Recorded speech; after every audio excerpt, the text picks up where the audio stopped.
Hi, hello, how do you do? I'm back better than ever. In today's video, I would like to grace all you lovely people with a video sharing with you all my unpopular pop opinions.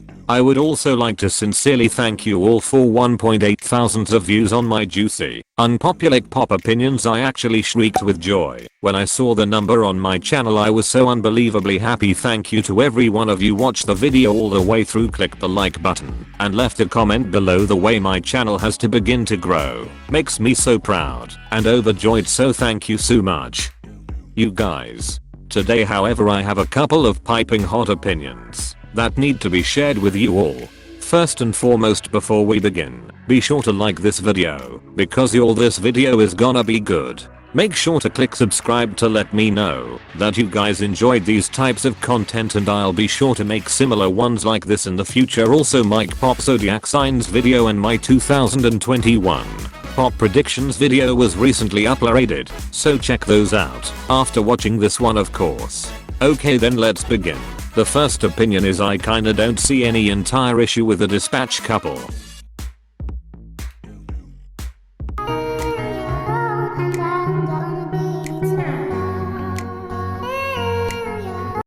I think most of us can admit that some us naturally become curious when the 1st of January is coming up. Who is my fave dating? Will they be from Entertainment? How long have the pair been dating? I mean, there was a whole ass Twitter thread detailing some of the couples likely to be exposed by Dispatch. There was no concrete evidence, yet there were thousands of retweets and comments. There is of course fans who aren't curious, but I have high speculation that a lot of people who claim they don't support the Dispatch couple may just be kidding themselves. Before I go any further, in case you don't know what Dispatch, it's a Korean version of TMZ, or a paparazzi company. Every year they reveal an idol relationship. Most of the time they're from the big three. For example, an SM Japorig couple in 2019, Jennie and K from EXO, were revealed to be in a relationship a couple of years before it was Taeyeon and BK, and both of them under SM Entertainment. Okay, so yeah, that sums up a Dispatch couple, a couple exposed by Dispatch. What I'm about to say may be a little controversial, so be prepared and hot your teacups, because a lot of tea is about to be spilled. Okay, so as someone who is relatively new to pop, I officially got into in 2019 with its debut music video, and yeah, the rest's history. If you guys want a whole story time on how I got into pop, then comment below and I might just make a video on it, okay? But I digress. Basically, before I listened to pop, I was into Western artists, and I still am. But yeah, so basically, a Western act being in a relationship was quite normal. I mean, the likes of Ariana Grande, who made a song on her exes on Thank You Next, or even Taylor Swift, who has a lot of hit songs detailing her past relationships,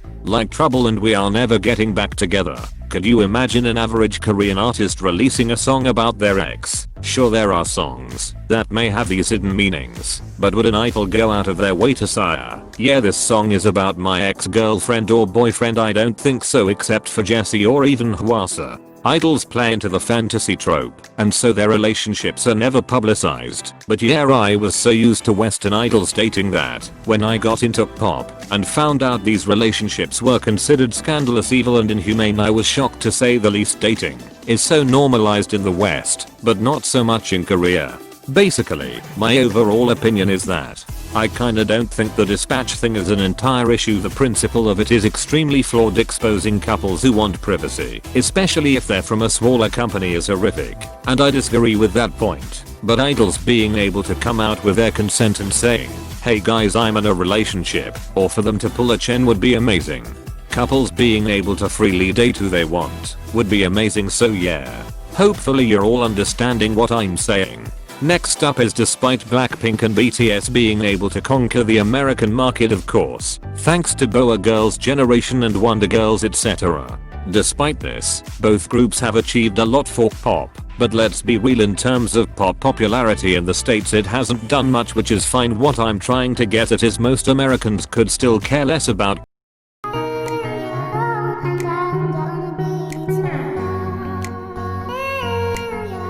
pop.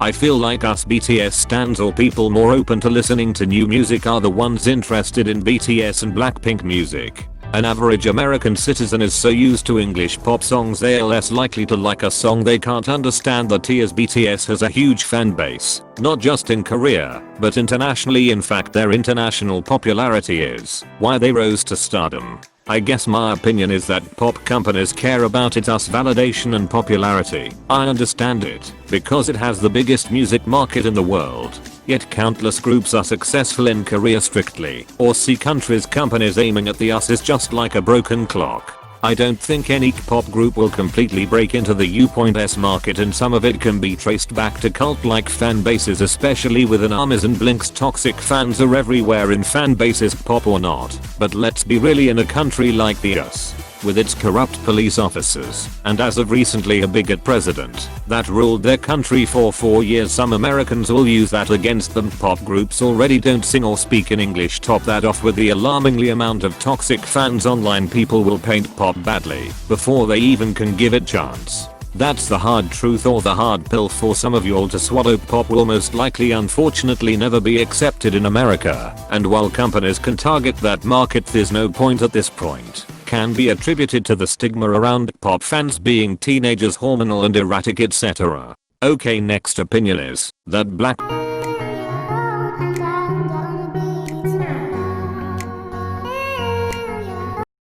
aren't horrible performers. I would even go as far as to say they're average at best. The truth is, pop so dance isn't performance based. Most idols have one or two good dancers or performances that do the dance break or killing points.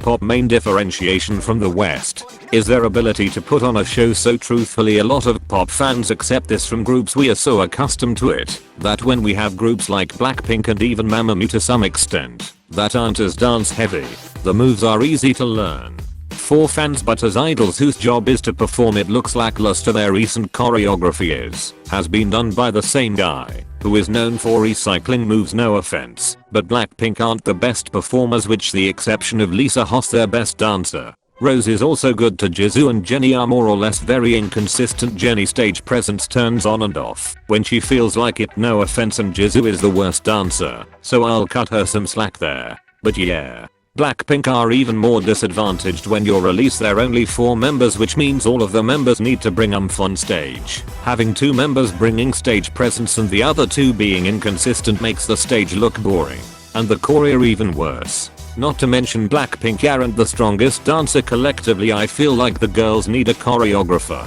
that can make the group look more cohesive.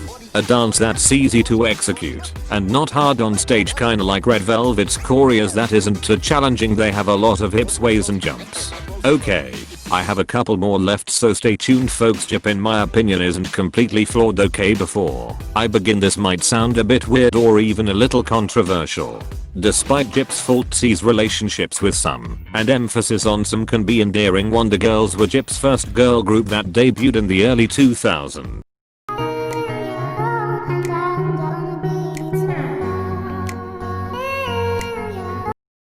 I'm pretty sure all the members have since left the company. In most cases, the members won't really talk about the company and go about their day, which again is fine. But seeing Jip's relationship with the ex-members is sweet. One of the members actually got married, and the members were there together. I guess it was super cute. I 100% fault Jip for a lot of the company's decisions and such, but yeah, I think it's super sweet. Next up is the likes of CLC, Lapalm and other moderate groups are all underrated for a reason. I say this as kindly as I can.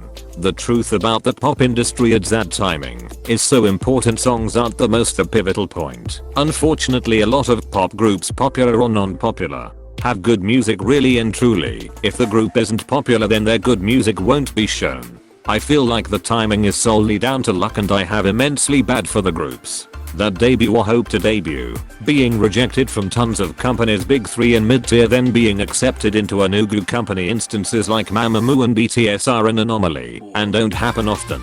I feel for the idols or trainees that train so hard, put so much dedication. Some of them are so talented and their talent is never recognized. The fans who stand Ugu groups properly feel discouraged when they never receive their first win years after debut. They never step foot at an award Sure, you compare your fav to BTS and Blackpink, wishing your faves had a fraction of the success both groups have at the moment. I mean, the same can be said for the Western industry, but the pop industry puts even more emphasis on this. So many pop groups debuting in a year. I mean, look at 2019 alone. For us girl group stans, there was a new girl group debut each month. January being Cherry Bullet, February was My Girls ITZY, March was Everglow, and April was VNDIT, etc. Was I'm trying to get at is the industry is tough, and I do feel empathy for smaller groups. It's a tough industry, but the tweets saying "Stan my fves, they are so underrated" turns me off from that said group. I mean, back in August, April, a girl group under DSP Entertainment, the same company as KARD, released a summer album in August of this year. They were eligible for a win against ATIZ. ATIZ, another semi-unknown group in Korea, won against April. A couple April stans, or at least I assume some April stans, were cussing on ATIZ, calling them flops, etc., as a lot of April fans called Finneeples were hoping for the group's first win. In mind, April debuted in 2015, making them 5 years old. ATIZ are 2 years old, so yeah, it was unfortunate that April lot, but that behavior was uncalled for. Behavior like this from some Nugu or less known groups is horrific. Some Nugu groups aren't as cowardly and helpless. The toxic behavior was horrific. Okay, then I have a few more opinions, so yeah, hold on tight y'all. Okay, so despite net being a snake, the whole variety survival shows for underrated or struggling groups is a great idea. Bearing in mind, I hate praising the snake net. I watched Queendom when it aired, and it was super fun to watch. I feel like the show greatly benefited Oh My Girl, and led to them having a hit with Non-Stop. I know that they are now having another one, but with BG, which I won't be watching that one as I'm more of a girl group stan. I'm pretty sure they'll be doing a Queendom season 2. I'm excited for that. So yeah, net is a snake, and will stay one, but honestly their survival show ideas is super good. Lastly, I'm looking forward to iZone's disbandment. If you're a WaZone, I apologize, but I feel like knowing up front that they wouldn't be a group for too long made me prepared for the inevitable. The iZone members have really peaked in the group, and I'm excited and curious to see what they do afterward. We know most of the members will be put into groups. The likes of Yina, Wonyoung, Cheon, Chiwon and Yujin are all definitely re-debuting or being added to a group. The likes of Yoonbi, Yuri, Minju and Hitomi is in the middle. I don't know, seeing as I wasn't a pop fan around IOI time. I can't wait. Also, if any of your LAR IOI stans or were around when they were active, let me know how you felt when they disbanded. But yeah, my hopes is for Hitomi and Yuri to be added into groups. Hitomi seems to enjoy Korean culture, and she fits in a group setting. Yuri has a killer voice, absolutely beautiful and soulful. Unpopular opinion, but she would fit right in a Mamamoo type of group.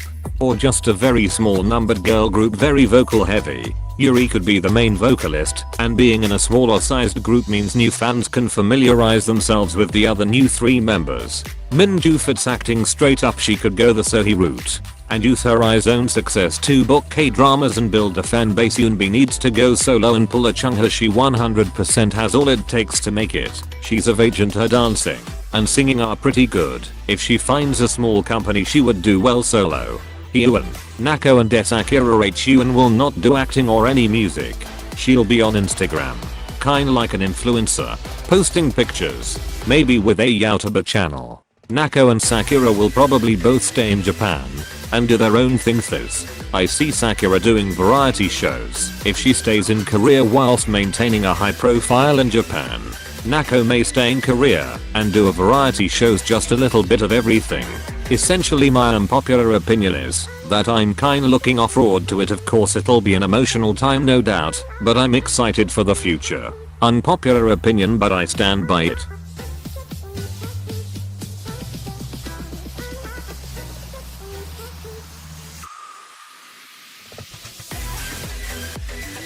Okay then, I love you all so damn much. Thanks for tuning in. Please let me know your thoughts on my opinions and leave your own down below too. Okay then, happy holidays y'all. I love you all so much, and I'll see all you amazing people very soon.